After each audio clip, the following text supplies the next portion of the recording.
जय हिंद बच्चों, इस समय आप लोग महामना इंस्टीट्यूट के यूट्यूब चैनल से जुड़े हुए हैं और इस चैनल में आप सबका स्वागत है। आज हम लोग class 12 physics Hindi medium NCERT book के 6th चैप्टर वैद्युत चुंबकीय प्रेरण यानी इलेक्ट्रोमैग्नेटिक इंडक्शन के बारे में पढ़ेंगे। लेकिन देखिए, ये जो चैप्टर है, इस चैप्टर के अंतर्गत वैद्युत चुंबकीय प्रेरण को हम थोड़ा सा बाद में समझेंगे, लेकिन इसके पहले हम लोग चुंबकीय फ्लक्स को देखेंगे, मैग्नेटिक फ्लक्स को देखेंगे। तो हेडिंग डालिए चुंबकीय फ्लक्स। हम लोग चुंबकीय फ्लक्स को समझने जा रहे हैं। चुंबकीय फ्लक्स, मैग्नेटिक फ्लक्स, ये है चुंबकीय फ्लक्स यानी मैग्नेटिक फ्लक्स। अब जरा समझिए कि चुंबकीय फ्लक्स किसे कहते हैं।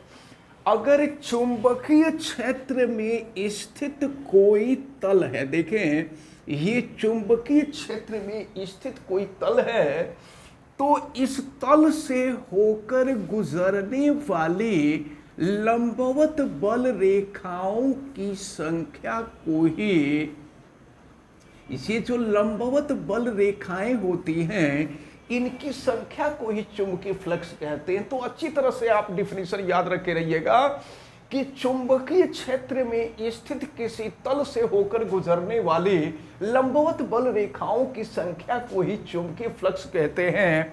चुंबकीय फ्लक्स को फाई से प्रदर्शित किया जाता है और हम आपको बता दें कि चुंबकीय फ्लक्स की खोज करने वाले वैज्ञानिक का जो नाम था वह वेबर था। वेबर। तो चुंबकीय फ्लक्स की खोज करने वाले वैज्ञानिक का जो नाम था वह वेबर था, इसलिए चुंबकीय फ्लक्स का मात्रक वेबर होता है और शॉर्ट में इसको हम WEB लिख देते हैं, तो इसका मतलब वेबर हो जाता है। अब चलें जरा ध्यान पूर्वक देखें। अब अगर यहाँ पर जो उत्पन्न चुंबकीय क्षेत्र है, उत्पन्न चुंबकीय क्षेत्र भी है और ये जो तल है, इस तल का क्षेत्रफल A है, तो B और A का जो गुणनफल होता है यही चुंबकीय फ्लक्स कहलाता है। यानी चुंबकीय फ्लक्स की वैल्यू अगर निकालनी होगी तो चुंबकीय क्षेत्र और तल के क्षेत्रफल दोनों का गुणा कर देंगे तो फाई इज इक्वल टू हो जाएगा आपका B इंटू A। अब हम लोग देखें कि अगर ये जो बल रेखाएं हैं, ये बल रेखाएं ऊर्ध्व से, अगर इसमें हम थोड़ा सा परिवर्तन कर दें, ये तल है और इस तल से जो गुजरने वाली बल रेखाएं हैं, ये बल रेखाएं ऊर्ध्व से अगर थीटा कोण बना करके घूमी हो, ऊर्ध्व से थीटा कोण, ये ऊर्ध्व है, ऊर्ध्व से थीटा कोण बना करके घूमी हो, तो उस स्थिति में हम करते क्या हैं कि चुंबकीय क्षेत्र के जगह पर चुंबकीय क्षेत्र का क्षैतिज घटक ले लेते हैं, यानी ले लिया जाता है B cos थीटा। तो अब हम यहाँ पे रख दें ये वैल्यू, तो फाई इज इक्वल टू हो जाएगा BA cos थीटा। तो यहाँ से चुंबकीय फ्लक्स निकल जाएगा। चुंबकीय फ्लक्स का मात्रक आप याद रखे रहिएगा वेबर। ये कई बार आपसे बोर्ड के एग्जाम में पूछा गया कि वेबर क्या है, तो याद रखे रहिएगा ये चुंबकीय फ्लक्स का मात्रक है। और चुंबकीय फ्लक्स जो होता है यह एक अदिश राशि होती है, स्केलर क्वांटिटी होती है। इसको भी आप अच्छी तरह से ध्यान में रखे रहिएगा। अब देखिए, हम एक काम कर सकते हैं, चुंबकीय फ्लक्स का हम यहाँ पर ये जो वेबर आप देख रहे हैं यह SI पद्धति में मात्रक है। अब हम यहाँ पर MKS पद्धति में इसका मात्रक निकालते हैं और फिर इसकी बीमा को देखते हैं। तो अगर यहाँ से देखिए हम लोग चुंबकीय क्षेत्र का मात्रक पहले देखे थे, लॉरेंज बल से मात्रक हमने निकाला था न्यूटन प्रति एम्पियर मीटर।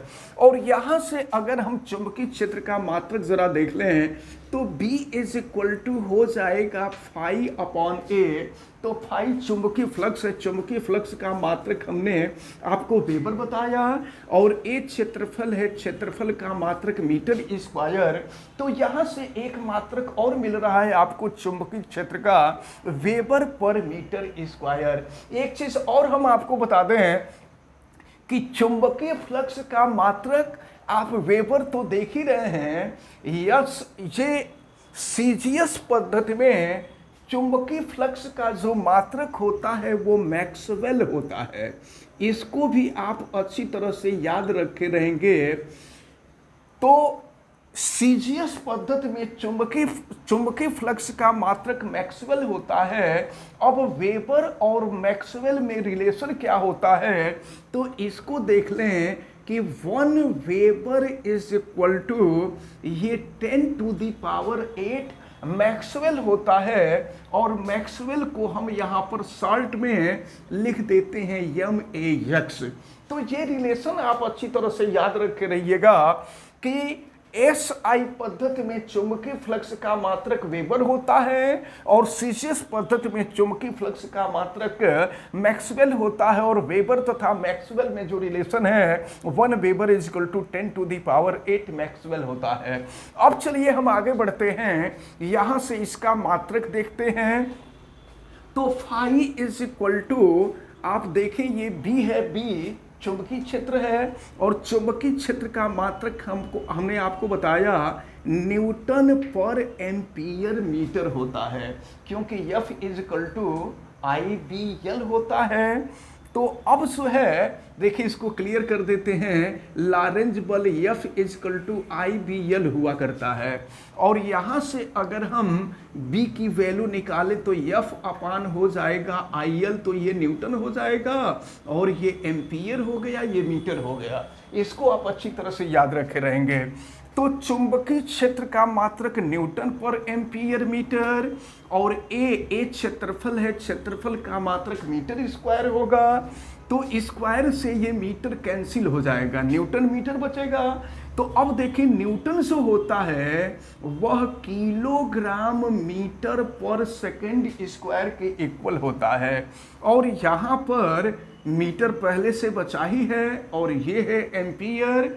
तो फिर देखिए ये हो जाएगा आपका किलोग्राम मीटर स्क्वायर अपान हो जाएगा सेकंड स्क्वायर एम्पियर, या इसको हम ऊपर ले जाकर के लिख सकते हैं। देखिए ये हो जाएगा किलोग्राम मीटर स्क्वायर, और सेकंड ऊपर चला जाएगा, सेकंड टू द पावर -2 हो जाएगा, और ये एम्पियर इनवर्स हो जाएगा।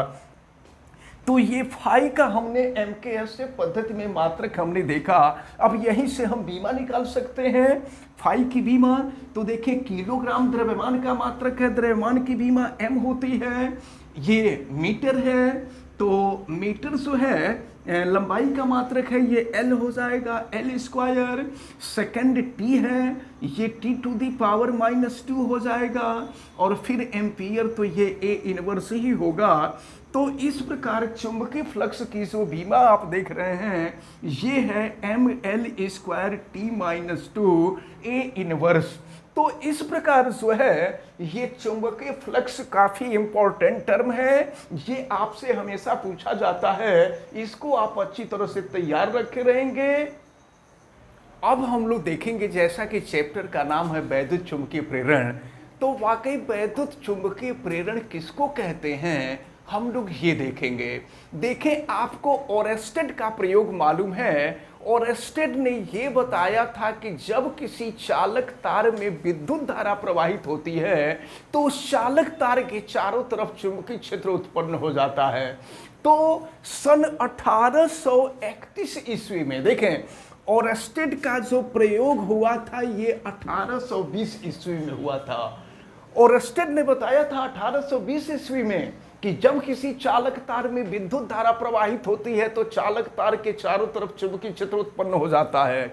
इनके ठीक 11 साल बाद यानी 1831 में फैराडे ने इनके विपरीत सोचा। इन्होंने ये कहा कि जब किसी चालक तार में विद्युत धारा प्रवाहित होती है तो इसके चारों तरफ चुंबकीय क्षेत्र उत्पन्न हो जाता है। तो इसका ठीक विपरीत भी होना चाहिए कि अगर किसी चालक तार के चारों तरफ चुंबकीय क्षेत्र उत्पन्न कर दें तो उस चालक तार में विद्युत धारा का प्रवाह भी होना चाहिए। इसके लिए इन्होंने एक प्रयोग किया और उस प्रयोग में इन्होंने क्या किया कि एक कुंडली लिए और कुंडली लेने के बाद इस कुंडली का संबंध गैल्वेनोमीटर से कर दिया। गैल्वेनोमीटर और फिर इसका दूसरा सिरा जो था इस कुंडली के दूसरे सिरे से कर दिया। और गैल्वेनोमीटर तथा एमीटर में अंतर आपको मालूम होगा कि एमीटर के द्वारा विद्युत धारा का मापन तब होता है जब सर्किट में विद्युत धारा का प्रवाह कंटिन्यूअसली हो रहा हो और वोल्टेज हाई हो। लेकिन अगर विद्युत धारा क्षणिक प्रवाहित हो रही हो, इंस्टेंटेनियसली प्रवाहित हो रही हो, तो उसका मापन एमीटर नहीं कर पाता है, उसका मापन गैल्वेनोमीटर करता है। तो अब हम आपको बताने जा रहे हैं कि सन 1831 ईस्वी में वैज्ञानिक फैराडे ने यह सोचा कि चालक तार के चारों तरफ चुंबकीय क्षेत्र उत्पन्न करके हम देखें कि उसमें विद्युत धारा प्रवाहित होती है कि नहीं होती है। इसके लिए उन्होंने कुंडली लिया, फिर कुंडली के साथ गैल्वेनोमीटर रखा और इसके बाद चुंबक लिया, एक शक्तिशाली चुंबक लिया। सपोज कीजिए ये चुंबक है तो इसके एक तरफ साउथ पोल है और दूसरे तरफ नॉर्थ पोल है। अब इन्होंने प्रयोग में क्या किया कि जब इधर के तरफ चुंबक को ला करके देखा, वो ये जानना चाहते थे कि जब चुंबक यहां रख देंगे तो चुंबकीय क्षेत्र उत्पन्न हो जाएगा और जब चुंबकीय क्षेत्र उत्पन्न हो जाएगा तो इसमें विद्युत धारा का प्रवाह भी होने लगेगा।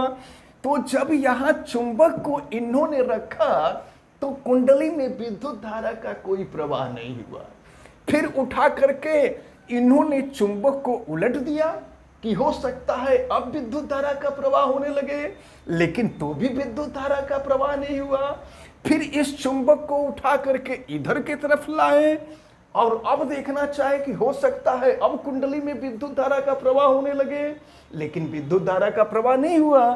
फिर इसको उल्टा करके देखें कि हो सकता है अब विद्युत धारा का प्रवाह होने लगे, लेकिन अब भी विद्युत धारा का प्रवाह नहीं हुआ। फिर चुंबक को लेकर के सामने लाए, हो सकता है अब विद्युत धारा का प्रवाह हो, लेकिन सामने लाने पर भी विद्युत धारा का प्रवाह नहीं हुआ। फिर इसके पीछे की तरफ ले गए तो भी विद्युत धारा का प्रवाह नहीं हुआ। अब ये बिल्कुल प्रयोग करते करते लगभग 2 साल तक फैराडे ने प्रयोग किया था। और आप सोच सकते हैं कि जब एक ही एक्सपेरिमेंट को लगातार 2 साल तक किया जाए और सफलता न मिले तो फिर आदमी झुंझला जाता है। तो फिर ये झुंझला गए और चुंबक को उठा करके कुंडली के ऊपर पटक दिए। जैसे ही कुंडली के ऊपर पटके तुरंत विक्षेप हो गया। अब ये तुरंत सोचने लगे, यानी ये जो गैल्वेनोमीटर की सुई थी उसमें विक्षेप हो गया, यानी विद्युत धारा का प्रवाह होने लगा। तो अब उन्होंने ये सोचा कि आखिर हमारे गुस्सा होने में और विद्युत धारा के प्रवाहित होने में क्या संबंध है। फिर थोड़े समय के बाद जब उनका दिमाग रिलैक्स हुआ तो रिलैक्स होने के बाद फिर आकर के वही प्रयोग किए। तो फिर देखें जब पटके तो जितने समय तक चुंबक गतिशील था उतने समय तक गैल्वेनोमीटर की सुई में विक्षेप हो रहा था, और जब चुंबक रुक जा रहा था तो फिर गैल्वेनोमीटर की सुई में कोई विक्षेप नहीं हो रहा था। अब इसके बाद अगली बार उसने किया क्या कि चुंबक को स्थिर कर दिया और चुंबक को स्थिर करके कुंडली को गति कराया। तो देखा कि जब तक कुंडली गति कर रही है, जब तक ये मूवमेंट कर रही है, तब तक गैल्वेनोमीटर की सुई में विक्षेप हो रहा है, और जब कुंडली रुक जा रही है तो गैल्वेनोमीटर की सुई में किसी प्रकार का कोई विक्षेप नहीं हो रहा है। तो इन्होंने ये सोचा कि जब तक ये गतिशील है तब तक ही विद्युत धारा का प्रवाह हो रहा है, जब गति बंद हो जा रही है तो विद्युत धारा का प्रवाह नहीं हो रहा है। तो अब इन्होंने निष्कर्ष ये निकाला कि चुंबक तथा कुंडली के सापेक्ष गति के कारण, अब प्रश्न ये उठता है कि कुंडली और चुंबक में जब सापेक्ष गति होती है तो क्या होता है। सपोज कीजिए ये चुंबक है और चुंबक से गुजरने वाली ये चुंबकीय क्षेत्र रेखाएं हैं। जब ये आगे की तरफ बढ़ेगा तो चुंबकीय क्षेत्र रेखाओं की संख्या अचानक बढ़ जाएगी, और जब ये पीछे की तरफ आएगा तो ये जो कुंडली है, कुंडली से बद्ध चुंबकीय फ्लक्स रेखाओं की संख्या अचानक घट जाएगी। तो अब इन्होंने ये निर्णय लिया कि जब चुंबक और कुंडली के मध्य जब सापेक्ष गति होता है तो सापेक्ष गति के कारण कुंडली से बद्ध चुंबकीय फ्लक्स के मान में परिवर्तन होता है। जब चुंबकीय फ्लक्स के मान में परिवर्तन होता है तो एक प्रकार का विद्युत वाहक बल उत्पन्न हो जाता है, जिसको प्रेरित विद्युत वाहक बल कहते हैं। और प्रेरित विद्युत वाहक बल के कारण इस कुंडली में एक प्रकार की धारा प्रवाहित होने लगती है, जिसे प्रेरित धारा कहते हैं। और ये जो घटना, इस घटना को ही विद्युत चुंबकीय प्रेरण कहा गया। कौन सी घटना? कुंडली और चुंबक के सापेक्ष गति के कारण कुंडली में विद्युत धारा का प्रवाहित होना ही वैद्युत चुंबकीय प्रेरण कहलाता है। अब इसके बाद वैद्युत चुंबकीय प्रेरण से संबंधित हम लोग कुछ नियम देखेंगे। लेंज का नियम देखेंगे, फिर वैद्युत चुंबकीय प्रेरण से संबंधित फैराडे ने 2 नियम दिए थे, उन दोनों नियमों को देखेंगे।